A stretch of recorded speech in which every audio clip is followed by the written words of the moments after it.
Listen to me, please.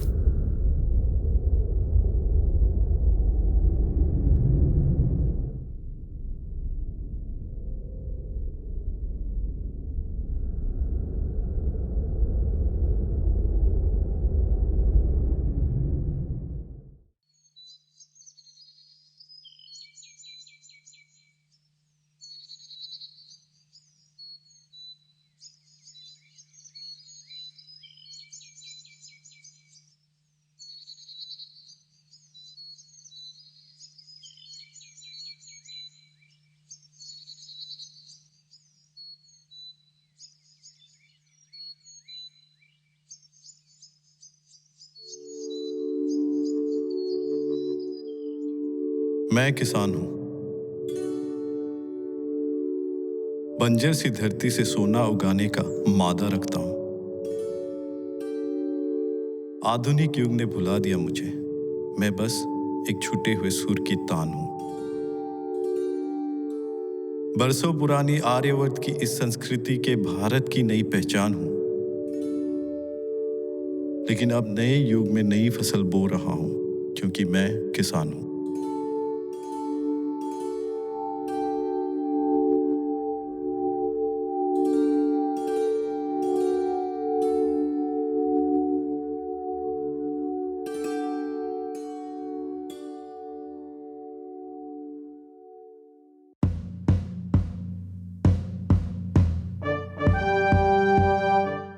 मैं हूँ green commando. मैं हूँ ग्रीन कमांडो। मैं हूँ ग्रीन कमांडो। मैं हूँ green commando. I am green commando. Good morning commandos. Good morning. Run. हम हैं जवान, हम हैं किसान, हम बनाएंगे हरा हिंदुस्तान। हम हैं जवान, हम हैं किसान, हम बनाएंगे हरा हिंदुस्तान।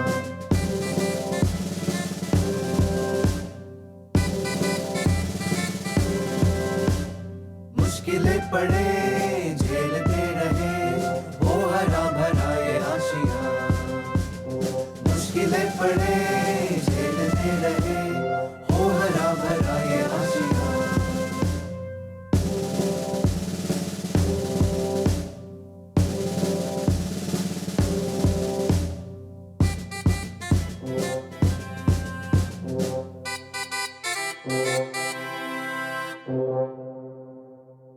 कमांडोज, ये नाम सुनते ही आपके और हमारे जहन में सबसे पहले क्या आता है? सेना के लोग, यही ना? लेकिन नॉर्थ ईस्ट में भारत के कुछ ऐसे ग्रीन कमांडोज हैं जो कि किसान हैं, सेना के लोग नहीं। इन्हीं ग्रीन कमांडोज के कमांडर हैं समीर बोरदोलोई, जो कि खुद को प्लांट डॉक्टर भी कहते हैं। खेती बाड़ी में हर मर्ज की दवा है इनके पास, वो भी एक ऑर्गेनिक अंदाज में। लोगों का ये सोचना है कि जितने भी बड़े प्लांट होते हैं, सो या हाय समीर सर, वेलकम। कैसे आप? कम या गुड गुड। अच्छा, सो मैं जस्ट इनको कैसे प्लांटिंग किया जाता है उसके बारे में बता रहा था, तो you can be part of this. Of course. Okay. So this is our natural classroom, and these are the green commandos I am training now. Hi, Okay. commandos. Yeah, thank you. सबसे बड़ी बात है, मैं आपको बुलाऊं क्या? मैं अपने आप को फार्मर करके कह के अच्छा लगता है मुझे, तो मैं अपने नाम के आगे फार्मर समीर बोरदोलोई लिखता हूँ। फूड इंडस्ट्री सबसे बड़ा इंडस्ट्री है, उसका हम मेन भागीदार हैं, फिर भी हम अपने को फार्मर कहते हुए हमको शर्म आता है। तो ये मैंने सोचा कि एक रिवॉल्यूशन का ज़रूरत है, जहाँ पे फार्मर को अपने आप को फार्मर कह के अच्छा लगे और यंग जनरेशन भी आए और काम करे, तो उसके लिए कुछ मॉडल क्रिएट कर रहा हूँ।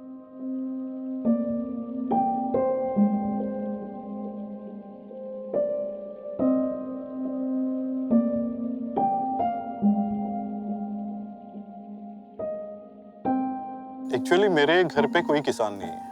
मेरे पिताजी सिविल सर्विस से है। मेरी माँ स्कूल की टीचर थी, लेकिन मैंने क्लास 12 पास करके मैंने एग्रीकल्चर पढ़ा थर्ड ईयर में मैंने एक माजुली में एक ऑर्गेनाइजेशन के साथ अवार्ड एनी करके संजय घोष थे, संजय घोष थे, तो उनके साथ कुछ श्रमदान किया था। वो मेरा पहला टच था फार्मिंग के साथ। उसके बाद मैं जब एग्रीकल्चर यूनिवर्सिटी से निकला तो मैंने नौकरी करना शुरू किया गवर्नमेंट ऑफ अरुणाचल के साथ। एग्रीकल्चर एक्सटेंशन ऑफिसर का नौकरी मिला मुझे, लेकिन कुछ मज़ा नहीं आया, तो I was not enjoying that. तो एंजॉय नहीं कर रहा था तो मैंने छोड़ दिया। तो मैंने गुवाहाटी आ गया। मैं अपने फ्रेंड्स के साथ मेस करके वहाँ पे रहना शुरू किया। तो पॉकेट मनी तो अभी ज़रूरत है, अभी घर से भी नहीं मांग सकते हैं क्योंकि कुछ नौकरी छोड़ चुका है। टाटा केमिकल ज्वाइन करके मुझे ये रिस्पॉन्सिबिलिटी दिया गया कि यहाँ पे जितने स्मॉल टी ग्रोअर्स हैं, छोटे छोटे जितने भी चाय के बगान है फार्मर्स हैं, तो उसको प्रमोट करना मेरा काम था। जब मैं ये कर रहा था तो मुझे एक दिन एहसास हुआ कि क्या होता है ना, ये जो बड़े जितने भी गार्डन्स हैं उनका एक केमिकल होता है एक कीड़े के लिए, पर ये जो छोटे छोटे जितने भी आ रहे हैं तो उनका हजारों केमिकल्स वो लोग यूज करते हैं कि कॉकटेल ऑफ केमिकल्स वो बना देते हैं पूरा गांव को। तो कहीं पे रियलाइजेशन पता नहीं उस टाइम कैसा आया, मुझे भी अभी I can not feel it, but मैंने छोड़ दिया नौकरी फिर से। एक दिन मैंने डिसाइड कर लिया कि मैं एक प्लांट हेल्थ क्लिनिक करूंगा। तो एक ग्लास का फ्रेम बना दिया दुकान में, एक रिवॉल्विंग चेयर बनता है, एक टेबल लगा दिया और माइक्रोस्कोप मेरा पहले से था, तो उसको डाल के कुछ प्लांट के डिजीज के फोटोग्राफ लगा के वहाँ पे बाहर प्लांट हेल्थ क्लिनिक लिख के मैं बैठ गया। एक दिन मैं क्लिनिक में बैठा हुआ था तो अचानक एक कैनेडियन लेडी और उसके साथ कुछ फॉरेनर्स थे। तो ये लेडी आके मुझे पूछा कि ये क्या कॉन्सेप्ट है, व्हाट इज दिस, ये क्या हो रहा है। तो मैंने उनको बोला कि ऐसे मैं ऑर्गेनिक फार्मिंग प्रमोट कर रहा हूँ और मैंने ये प्लांट हेल्थ क्लिनिक शुरू किया। तो उसको कॉन्सेप्ट अच्छा लगा और उसने बोला कि मैं एक्चुअली डिब्रूगढ़ जा रही थी, लेकिन तुम्हारा कॉन्सेप्ट अच्छा लगा तो मैं 2 दिन यहाँ पे रुक के तुम्हारे साथ, तुम्हारे किसानों के साथ मिलना चाहता हूँ और थोड़ा सा काम करना चाहता हूँ। That was my turning point of my life. मेरा पूरा जो मेरा ऑर्गेनिक फार्मिंग को देखने का जो मेरा नजरिया था वो बदल चुका था, क्योंकि मैं वो किताब से पढ़ के उनको खरीदने वाला इनपुट बता रहा था। उसने मुझे बताया कि यार तुम्हारा गांव के अंदर जो बम्बू वाला जो प्लांटेशन है उसमें इतना लाइट बढ़िया है, टेम्परेचर बढ़िया है, वहाँ पे अगर तुम थोड़ा सा गाय का गोबर और काऊ यूरिन और थोड़ा सा गुड़ मिला के रख दो तो वहाँ पे सारा ये जो तुम बेच रहे हो ये सब आ जाता है।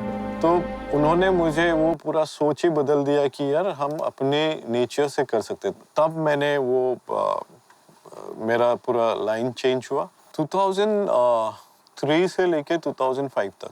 ओके। तो मैं क्या उसके बाद मैं एक्सप्लोर करना शुरू किया। तो मैं डिब्रूगढ़, तिनसुकिया बहुत सारे किसान थे, यंग जो किसान, तो उनके साथ काम करना शुरू किया। वो जो लेडी ने मुझे बताया था कि ये टेक्निक्स है, तो फार्म पे मैंने नेचर पे ढूंढना शुरू किया और कुछ हम टेक्निक जैसे कंपोस्ट बनाने वाला टेक्निक या तो बाम्बू से बायोचार बनाने वाला टेक्निक, हम कैसे जंगल के जो हमारे जो हर्ब्स है वो हर्ब्स से हम कैसे बायो पेस्टिसाइड बनाए, ये सब मैंने प्रैक्टिकली वहाँ पे करना। मेरा भी एग्रीकल्चर मैंने किताब में पढ़ा था। हाँ। अब ये प्रैक्टिकल एक्सपोजर अभी मैं यहाँ पे मैं प्रैक्टिकल कर रहा हूँ। शायद मैं वहाँ पे हल चलाने सीख रहा हूँ, मैं खुद भी काम कर रहा हूँ, तो काम करके मैं वहाँ पे उनसे सीखा। हमारा जो सारा खेती करने का जो तरीका है वो जीरो बजट है। जीरो बजट मतलब कोई लोन नहीं लेना है बैंक से, कोई पैसा किसी से उधार नहीं लेना है मनी लेंडर से, नेचर को कैपिटल लेना है और नेचर के साथ फार्मिंग करना है।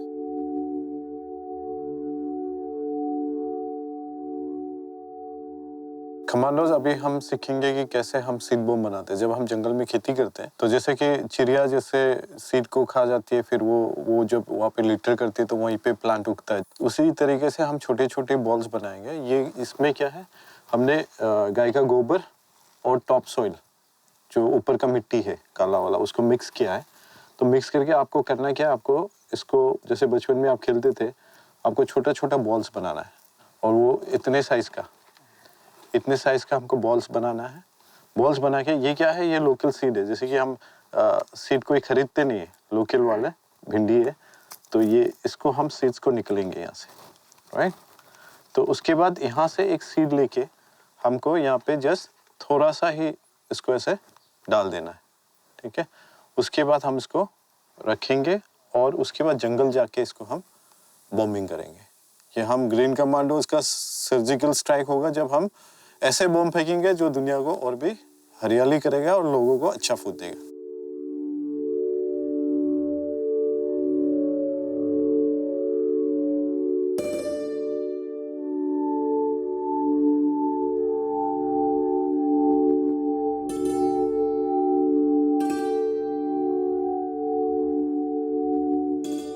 अभी हम थ्रो करेंगे थोड़ा जंगल में। ओके। तो इधर आप यहाँ से फूड फॉरेस्ट ये जो शुरू होता है, हाँ। इधर देखेंगे तो आप पूरा ये जिंजर और हल्दी, ये किंग चिलीज ना 100 प्लांट है। लास्ट टाइम हम यहाँ पे नियर अबाउट 50,000 रुपए का आपका इसी साइज से आपका चिली निकल जाता है। वाह। और ये अपने बम्बू का लीफ गिर, एक बार सिर्फ लगा देना है, हाँ। फिर लीफ गिर जाता है, हाँ। और वो खुद मल्चिंग करता है और खुद ही वो फिर ग्रो करता है।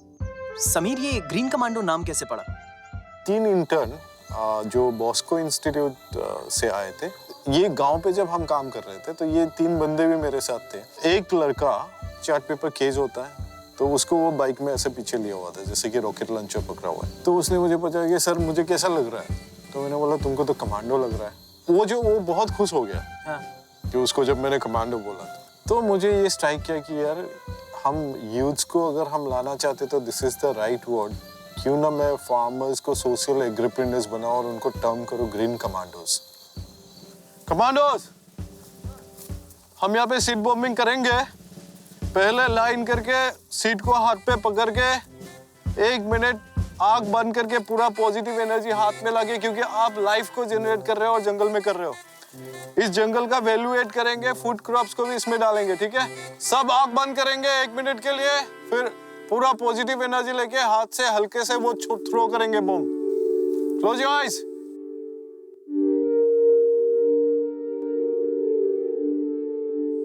थ्रो।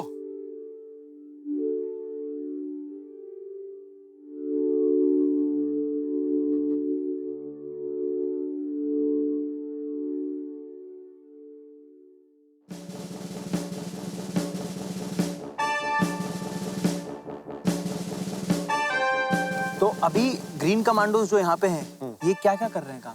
इनका आज का जो अभी एक्टिविटी है, ये यहाँ पे 3 फीट का एक गड्ढे करेंगे। ओके। मिट्टी को निकालेंगे, निकाल के फिर उसी मिट्टी को भर के लूज करके वो वहाँ पे प्लांटिंग कर रहे हैं।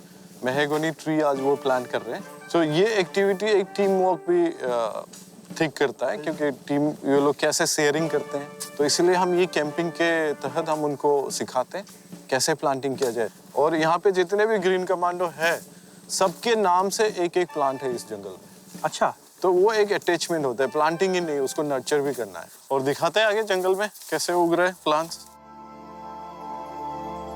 फ्रंटियर या बैकयार्ड में हम कैसे एक गार्डन बना सकते हैं और न्यूट्रिशन अपना जो खाना अच्छे से खा सके, और प्लस हम इससे लाइवलीहुड भी बना सकते हैं। तो ये छोटा सा खाद्य का जंगल, होमस्टेड गार्डन, जो होमस्टेड फूड फॉरेस्ट कहते हैं हम लोग, ये बनाया। और ये पहला तो है कि हम ऐसा क्रॉप करते हैं जिसका सीड हम खुद रख सके। करेक्ट। फार्मर के, तो ये आप अभी ये सीड के लिए रखा हुआ है। और ये 3 टायर मॉडल है। ये नीचे हम इसको बायो इंटेंसिव बेच कहते हैं, जो रेज करके करते हैं, और इस पे हम कभी भी स्पेड नहीं लगाते हैं, सिर्फ कंपोस्ट बना के फिर नेक्स्ट ईयर इसको भर देते हैं। और इसमें सारे लोकल ग्रुप, जैसे ये ब्राह्मी है, ये ब्राह्मी है, और ये पॉलीगोनम साइनेंस कहते हैं। ये आप खा के देखो, खट्टा है, राइट? इसमें विटामिन सी, मिनरल्स सब कुछ मिलता है लोकली। एक बार लगा देते हैं तो इसमें मेंटेनेंस नहीं, कोई कीड़ा ये कीट भी नहीं आते हैं। ये अभी किंग चिली है, तो यहाँ पे हमने 100 numbers of king chilli plant लगाया है। एक प्लांट से एक सीजन में मिनिमम 2 केजी चिली हार्वेस्ट होगा। यहाँ पे 200 रुपए केजी ये चिली बिकता है। तो 200 केजी यहाँ से आ रहा है। ये तो छोटा सा जगह है, होमस्टेड गार्डन। 40,000 रुपीज वो महिला अपने वो इनकम कर सकती है, प्लस अपने बच्चों को भी अच्छा खाना खिला सकती है। मतलब उनके लिए एक इनकम जनरेशन सोर्स भी हो गया। इनकम जनरेशन हो गया, और आँख के सामने है। तो हमारा जो न्यू जनरेशन है, वो जब सुबह अपने रूम से निकलकर एक ग्रीन गार्डन को देखता है, तो ऑटोमेटिक वो गार्डन पे आना चाहता है और इस पे वो काम करना चाहता है। तो it attracts.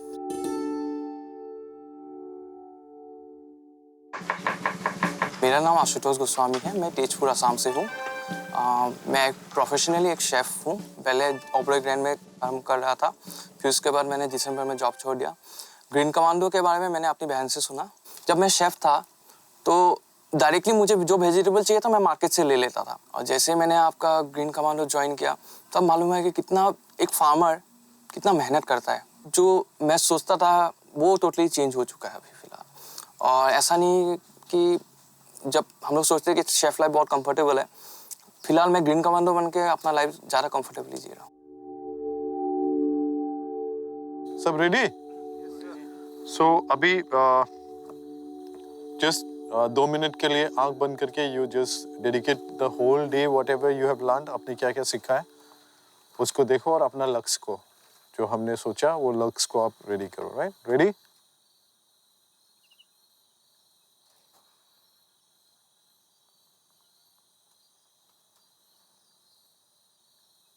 Okay then. Now very silently, not talking to each other, कोई भी बात नहीं करेंगे.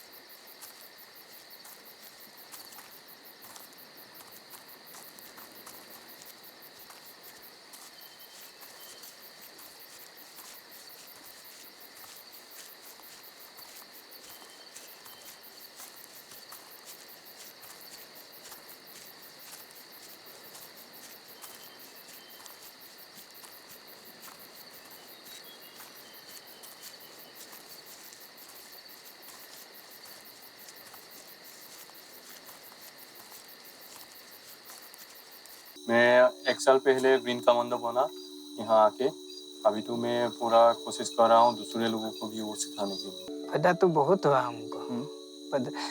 जब हम बाल बच्चा को कपड़ा देने नहीं सकता था, अभी तो हम कपड़ा दे के भी, पैसा दे के भी और खर्चा उर्सा करके भी अपना को भी ऐसे बहुत अच्छा लगा. अभी I have been working in one of the greatest NGO, the largest NGO I should say, World Vision India.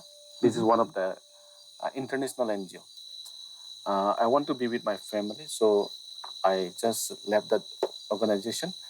And through my associate director in World Vision India, he gave me the Sir Samir's contact number, email ID, and the time of the training. So he introduced me about him. I did not know that this is the Green Commando training, but I just came just to learn about the farming. मुझे travel करना है, मुझे आदमी लोग को सिखाना है कैसे हाइब्रिड्स रिजेक्ट करके हम लोग का लोकल वैरायटीज को आगे बढ़ाना है. This is yours now, फिर से आना. बिल्कुल. एंड मैं तो और भी लोगों को बताऊंगा ताकि मेरे दोस्त आ सके. बहुत बहुत शुक्रिया सर. What a pleasure. चलो यार, come again. बिल्कुल. Bye. समीर बोरदोलोई की कहानी सुनने और जानने के बाद खासकर मैं एक बात तो गर्व से कह सकता हूं कि मैं भी एक ग्रीन कमांडो बनने की ख्वाहिश रखता हूं. ऑर्गेनिक फार्मिंग धीरे धीरे बढ़ता जा रहा है, लेकिन अभी भी उसका दायरा छोटा है. पेस्टिसाइड से भले ही फार्म की पैदावार बढ़ जाती है, लेकिन उससे हमें और हमारे आने वाली नस्लों को बहुत हानि पहुंचती है. मैं उम्मीद करता हूं कि समीर बोरदोलोई के इकोलॉजिकल फार्मिंग कॉन्सेप्ट को हम धीरे धीरे अपनाएंगे और इसे अपनी जिंदगी में इस्तेमाल करेंगे, क्योंकि इससे हम एक बदलाव ला सकते हैं.